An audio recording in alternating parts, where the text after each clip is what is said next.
যে ইউনূস সরকার এমন অনেক কাজ করে যেগুলো কেউ জানে না, এমনকি বাংলাদেশের বড় বড় যে অফিসিয়াল আছে তারাও জানে না, গোপনে অনেক কাজ করে। তেমনি সম্প্রতি তারা গোপনে একটি কাজ করেছে যেটা ভারত সরকারের মনে অনেক কষ্ট দিয়েছে। তাহলে প্রশ্ন করতে পারেন যে কি সেই পদক্ষেপ? আগামী 3 দিনের মধ্যে ইউনূস সরকার চূড়ান্ত ঘটনা ঘটিয়ে দিতে চায়। কি করতে যাচ্ছে? টান টান উত্তেজনা। আর মাত্র 3 দিন, মানে 72 ঘন্টার মধ্যেই চূড়ান্ত ঘটনা ঘটিয়ে দিতে চায়। সরকার দেখাতে চায় যে না, আমরা সফল। এরকম নানা কথাবার্তা যখন আলোচিত হচ্ছে তখন সেই আলোচনাটাকে আরো বেশি উস্কে দিল দৈনিক মানবজমিন। দৈনিক মানবজমিন একটা অদ্ভুতুরে নিউজ করেছে, যে নিউজটাকে নিয়ে বহু কথা বলার রয়েছে। দৈনিক মানবজমিন যেটা বলার চেষ্টা করছে যে নানা প্রেক্ষাপট বিচারে মুরব্বীরা বলে 10 দিন চোরের 1 দিন গৃহস্থের, হাত পায়টা ধরা হয়েছে, এটা বোঝাই যায়। খুবই দরকার ছিল, এটা খুবই দরকার ছিল। এটা গোয়েন্দা বিভাগের বাই করা 1-2 ব্যাপার, ভাই কোনো ব্যাপারই না। দেখেন, এটাই দরকার। এই দগদগ এখান থেকে অনেক কিছু শিক্ষার ব্যাপার আছে। মানে আগামী দিনে আপনার পথ চলতে গেলে, আপনার শাসন, গণতন্ত্র, এই বিষয়গুলো বুঝতে গেলে এই যে সিদ্ধান্ত নিল, এটা ঐতিহাসিক সিদ্ধান্ত। দেখেন, মিডিয়ায় এসছে একটা সত্য কথা, পরবর্তীতে এই খবরটাকে ধামাচাপা দেওয়া হয়েছে। পুপুর কইরা কম্বল দিয়া পিটায়া পাশা ফাটায়া দিছে। সেনাপ্রধান মির্জাফর নিজে এটা করাইছে এবং বলছে কারাগারে আওয়ামী লীগ নেতাদের ভিতরে ফাঁসির আতঙ্ক চলছে। জানা গেছে সাবেক পুলিশের আইজিপি আব্দুল্লাহ আল মামুন আগামী 3 এবং 4 আগস্ট আওয়ামী লীগের শীর্ষ নেতাদের বিরুদ্ধে রাজসাক্ষী দিবেন। তারা সরাসরি পুলিশকে ফোর্স করেছিলেন জনতার উপরে হামলা করার জন্য। বিএনপির ভিতরে তোলপাড় শুরু হয়েছে জামায়াত ইসলামের এক খবরে। খবরটি হলো জামায়াত ইসলামের নিজেদের ভিতরের পরিকল্পনা, কিন্তু তোলপাড় শুরু হয়েছে বিএনপিতে। এটাই হলো আশ্চর্যজনক খবরের মূল বৈশিষ্ট্য। হ্যাঁ প্রিয় দর্শক, ডক্টর মোহাম্মদ ইউনূস এমন অনেক কাজই করেন যেগুলো হাই প্রোফাইল লোকজনও জানেন না। তিনি গোপনে গোপনেই সেই কাজগুলো করে ফেলেন। এখন হয়তো বা অনেকেই সন্দেহ করছেন যে তিনি কি আসলে বাংলাদেশটা বা সেন্ট মার্টিন আসলেই আমেরিকার হাতে তুলে দিয়েছেন, যেটা এখন পর্যন্ত বাংলাদেশের অনেকেই জানে না। না প্রিয় দর্শক, এমন কোনো ঘটনা নয়, বরং তিনি গোপনে গোপনে এমন একটি কাজ করেছেন যেটি শোনার পর বা যেটি জানার পর ভারতের গাত্রদাহ শুরু হয়ে গিয়েছে।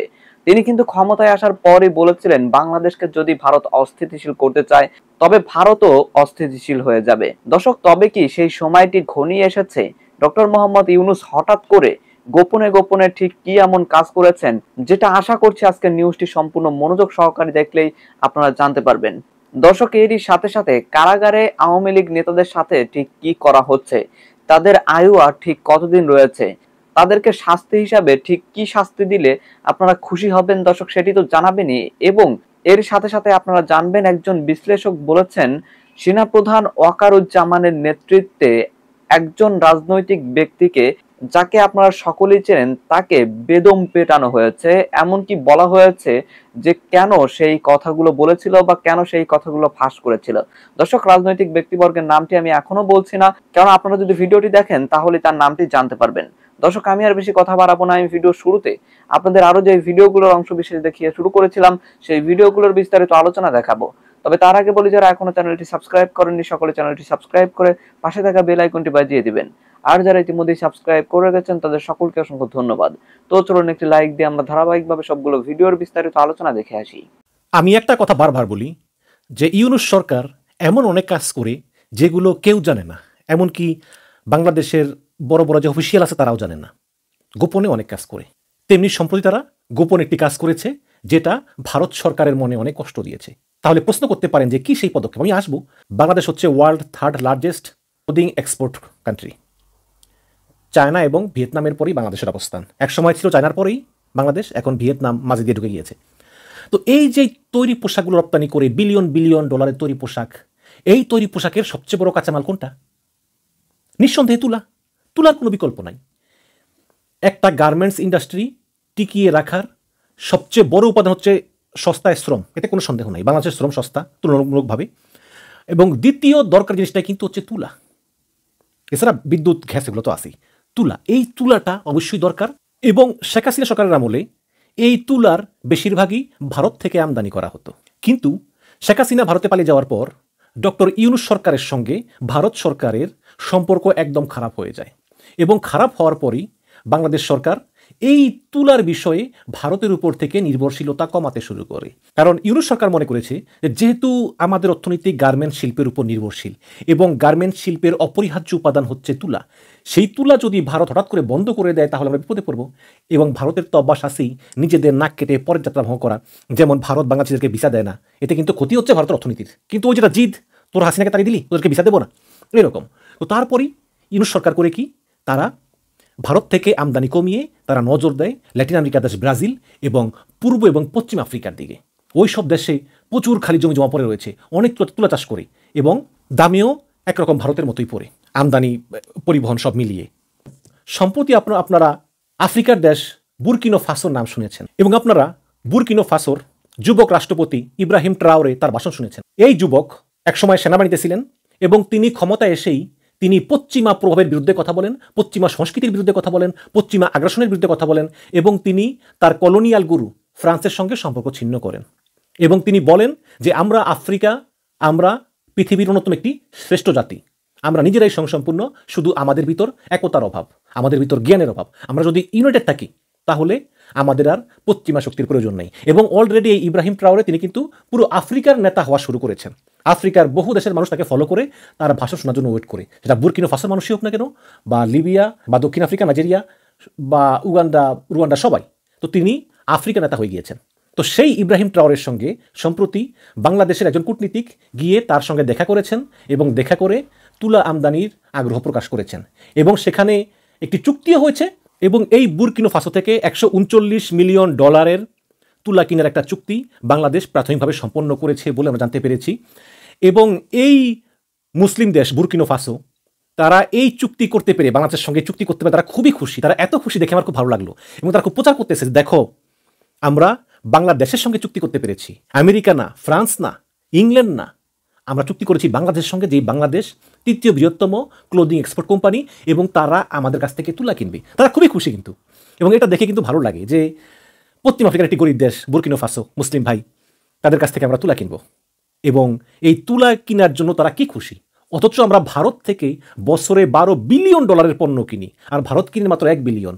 তাও ভারত আমাদেরকে মূল্যায়নই করে না, আমাদেরকে দেশে ঢুকতে দেয় না, আমাদের উপর 14 বছর ধরে স্বৈরাচার বসিয়ে রেখেছে, আমাদেরকে সীমান্তে পাখির মতো মারে এবং রাজনীতিবিদরা আমাদেরকে অসম্মান করে আজে বাজে কথা বলে এবং গোপনে গোপনে আমাদের বিরুদ্ধে ষড়যন্ত্র করেই যায়। আর এই বুরকিনো ফাসো, তাদের সঙ্গে এই তুলা কিনার চুক্তি সম্পন্ন হয়েছে, তারা কি যে খুশি, কি যে আনন্দ। একটা গরিব দেশ, মুসলিম গরিব দেশ, তাদের দেশে উন্নতি হবে, তাদের দেশের সঙ্গে বাংলাদেশের মতো একটা দেশ যারা পৃথিবীতে তৃতীয় বৃহত্তম পোশাক রপ্তানিকারক দেশ, তাদের সঙ্গে চুক্তি করেছে তুলা কিনার, এই আনন্দই ধরে না। তাহলে আমরা কি করব? তাহলে তো আমাদের উচিত যে ঠিক আছে, ভারত থেকে তুলা কিনা যায় এবং পরিবহন একটু কম সময় লাগে যেহেতু কাছেই, কিন্তু যদি বুরকিনো ফাসো ওই পরিবহন সহকারে একটু সময় বেশি লাগলেও যদি আমরা টাকার দামটা ঠিক রাখি, পরিবহন সহকারে মানে কস্টটা ঠিক রাখি, হয়তো সময় একটু বেশি লাগবে আসতে, যে জন্য আমাদেরকে অ্যাডভান্স অর্ডার দিতে হবে।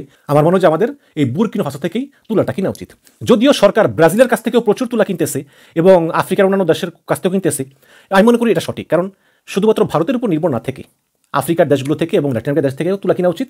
এবং আমেরিকাও কিন্তু তুলা বিক্রি করে, একটু দাম বেশি পড়ে, কিন্তু যদি এই শুল্ক কমানো যায় তাহলে আমেরিকা থেকেও তুলা কিনতে পারে, সমস্যা নেই।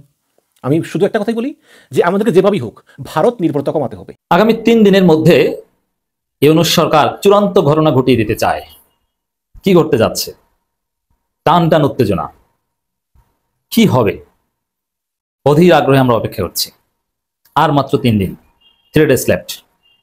দর্শক, জুলাই মাস শেষ হয়ে আসছে, ঐক্যমতের খবর নেই, জুলাই সনদের খবর নেই। অথচ জুলাই সনদ দিতে হবে, জুলাই সনদের ভিত্তিতে পরবর্তী বাংলাদেশ চলবে, জুলাই সনদ হবে আমাদের নতুন সংবিধান, 72 সংবিধান বাতিল হবে। এটা জনগণের স্পষ্ট কথা। এটা ছাত্র জনতা ঘাড় ধরে হোক আর যেভাবে আদায় করে ছাড়বে। জুলাই সনদ না হলে উপদেষ্টাদের কফিন মিছিল হবে সচিবালয়। সেখানে ঐক্যমত কমিশন বলছে 3 দিনের মধ্যে ঐক্যমতের কার্যক্রম সম্পন্ন করতে পারবো। আল ইলিয়াস, যেখানে আমরা দেখতে পাচ্ছি যে সামান্যতম ঐক্যমত নেই, কোনো বিষয় কার্যকর ঐক্যমত হচ্ছে না, কোনো বিষয় না। যেমন একই ব্যক্তি প্রধানমন্ত্রী এবং দলীয় প্রধান হতে পারবেন না, এ বিষয়ে ঐক্যমত কমিশন সিদ্ধান্ত নিলেও বিএনপি নোট অফ ডিসেন্ট দিবে, তারা রাজি না। তা আদৌ এফেক্টিভ কোনো কনসেনসাস এখন পর্যন্ত হয়নি। সেখানে 3 দিনের মধ্যে ঐক্যমতের কার্যক্রম সম্পন্ন করবে কিভাবে? 3 দিনের পরীক্ষা।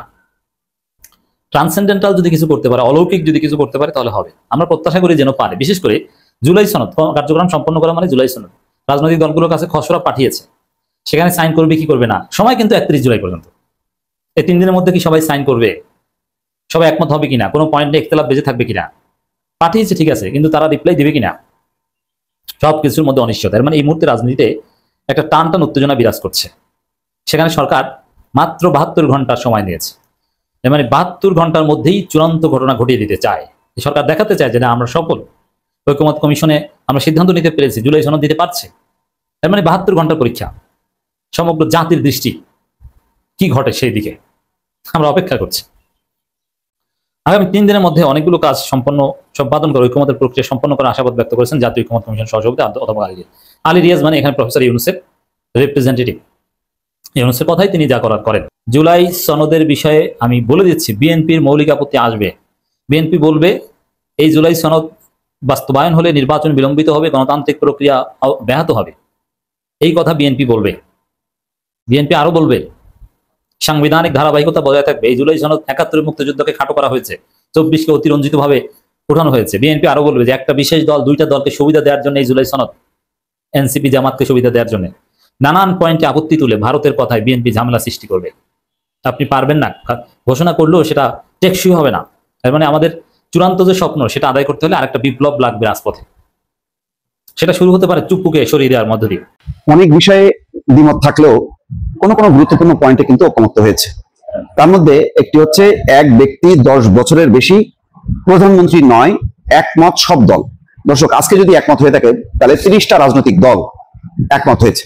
একজন ব্যক্তি জীবনের সর্বোচ্চ 10 বছর প্রধানমন্ত্রীর পদে থাকতে পারবেন বলে একমত হয়েছে রাজনৈতিক দলগুলো। একই সঙ্গে তারা স্বাধীন পুলিশ কমিশন গঠনেও একমত হয়েছে। অধ্যাপক আলী রিয়াজ এই কথা বলছেন। দেখেন, এটি দরকার। প্রধানমন্ত্রী অসীম ক্ষমতার অধিকারী না। প্রধানমন্ত্রী কেউ নির্বাচিত হলে সে যাতে বলতে না পারে যে আমার কোনো বিকল্প নেই। দেখেন, বারবার আপনারা অনেকে বলবেন যে শুধু পিছনের কথা টানেন কেন। টানতে হয় কারণ এই দগদগ এখান থেকে অনেক কিছু শিক্ষার ব্যাপার আছে।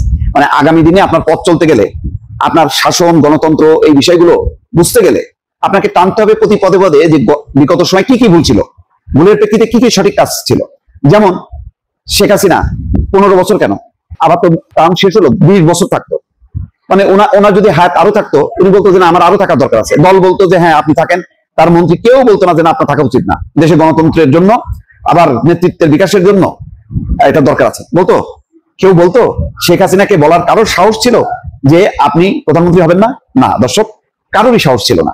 সুতরাং আজকে যে 30টা রাজনৈতিক দল এই যে সিদ্ধান্ত নিল 10 বছরের বেশি কেউ প্রধানমন্ত্রী থাকতে পারবে না, এটা ঐতিহাসিক সিদ্ধান্ত। দেখেন, বিএনপি আওয়ামী লীগের যে প্রতিযোগী দলকে, তার অন্যতম প্রতিদ্বন্দ্বী দল হচ্ছে বিএনপি। তো বিএনপির প্রধান আজকে তো সেও বলতে পারতো যে না, শেখ হাসিনা যদি 15 বছর থাকতে পারে, অন্তত আমাদের দলীয় প্রধানও থাকতে পারবে, বলতে পারতো, কিন্তু বলেনি, মেনে নিয়েছে।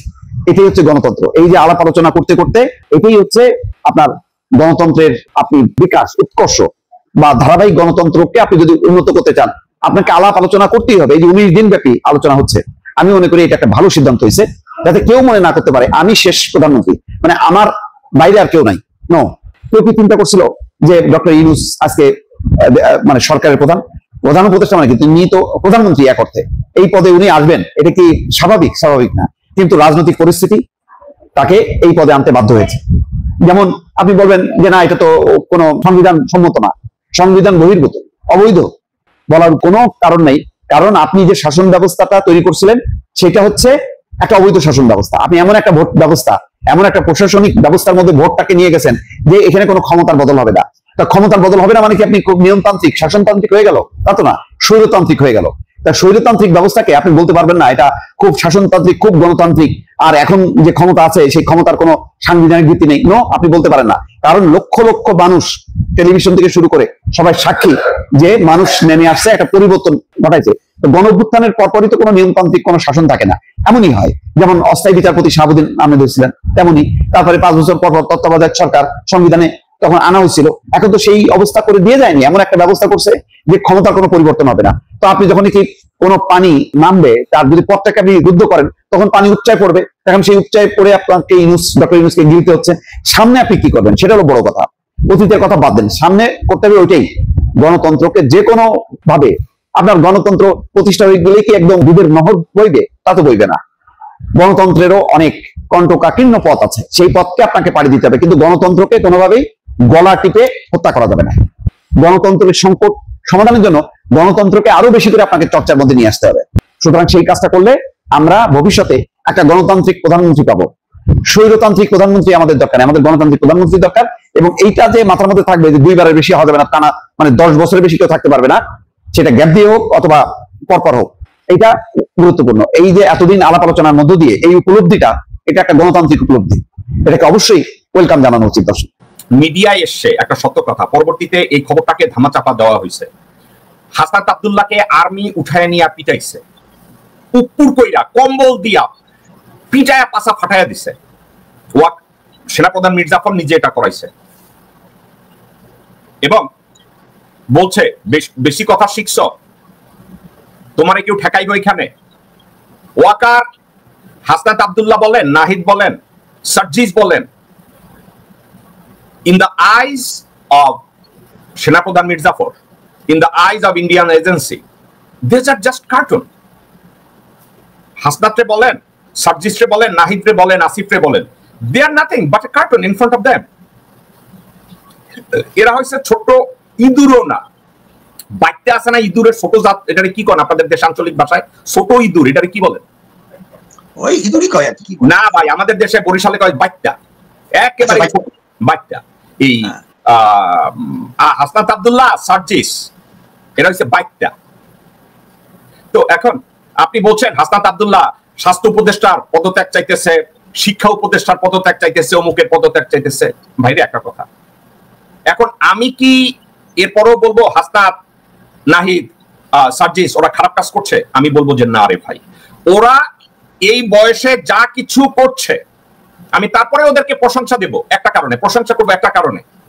ভাইরে, এত কিছুর পরেও দেশে দাঁড়াইয়া হাক ডাক দেওয়ার সাহস পাইতেছে।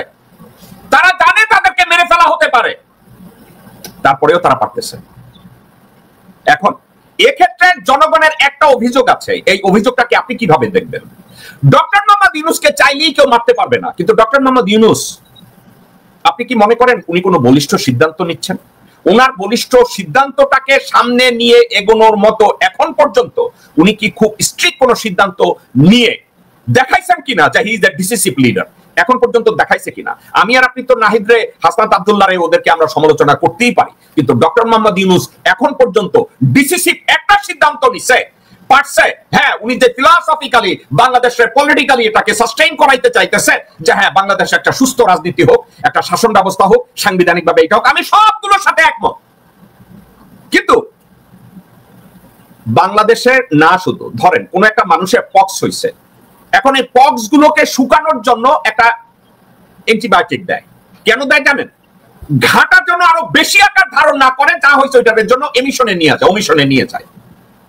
Doctor Mohammad Yunus day one উনি জানে চুপ্পু, ওয়াকার এবং শারমিন, কি জানি শিরিন শারমিন, এরা তিনটা থ্রেট বাংলাদেশে আছে, প্লাস নৌবাহিনীর প্রধান এবং বিমান বাহিনীর প্রধান।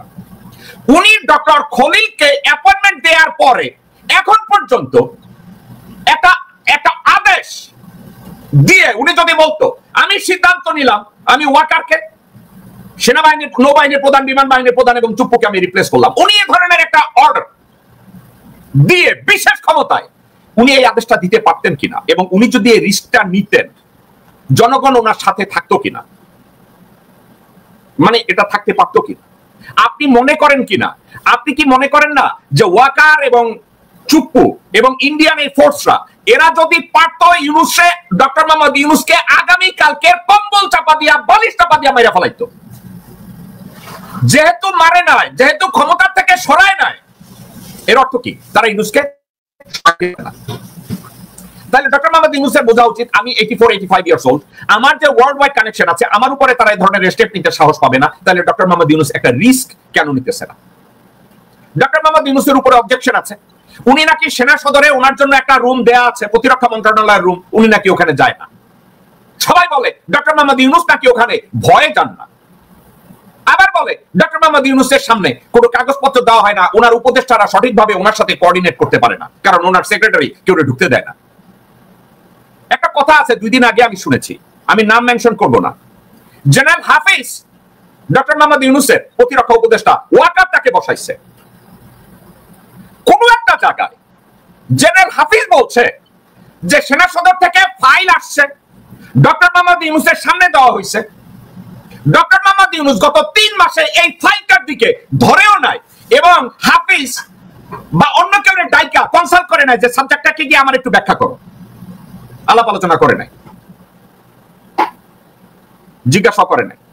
জেনারেল হাফিজ লোকজনদেরকে বলতেছে আমার জিজ্ঞাসা না করলে স্যারের কাছে আমি যাবো কেমনে, উনি তো আমার কোনো মতামত চায় না, আর আমারই যখন ডাকে অলরেডি আমি শুনে কাগজ সাইন করে উনি সেনা সদরে পাঠিয়ে দিছে। বিষয়টা কি? মানে আপনার কাছে কি মনে হয় একটা অ্যাডমিনিস্ট্রেশনের ভিতরে যে কোঅর্ডিনেশন থাকা উচিত বিভিন্ন ভাবে, আমি যেগুলো জানি আপনি যেগুলো জানেন, আপনার কি মনে হয় ওখানে এই কোঅর্ডিনেশনটা আছে? মানে আমি যে কথাগুলো বললাম এটা বাস্তব, আমি কোনো শোনার কথা বলতেছি না। জেনারেল হাফিজ তার বন্ধু বান্ধবদের বলছে সাপ তো আমার এটাকে কিছু জিজ্ঞাসা করে না, তো আমি ওনারে কি অ্যাডভাইস করবো? এই যে কতগুলো আর্মি অফিসারদেরকে স্যাক করছে, ফোর্স রিটায়ারমেন্ট দিচ্ছে, কাউকে রিটায়ারমেন্ট বেনিফিটও দেয় নাই, ওনার টেবিলে একটা ফাইল গত 3 মাস ধরে পড়ে আছে, উনি এগুলো টাচও করে নাই।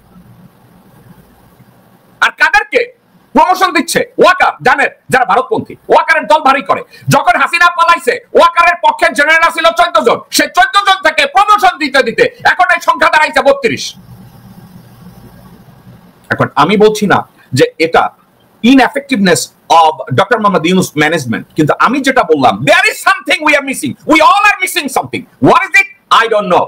দর্শক, আমি আশা করছি আপনারা সকলে অত্যন্ত মনোযোগ সহকারে সবগুলো ভিডিও দেখেছেন।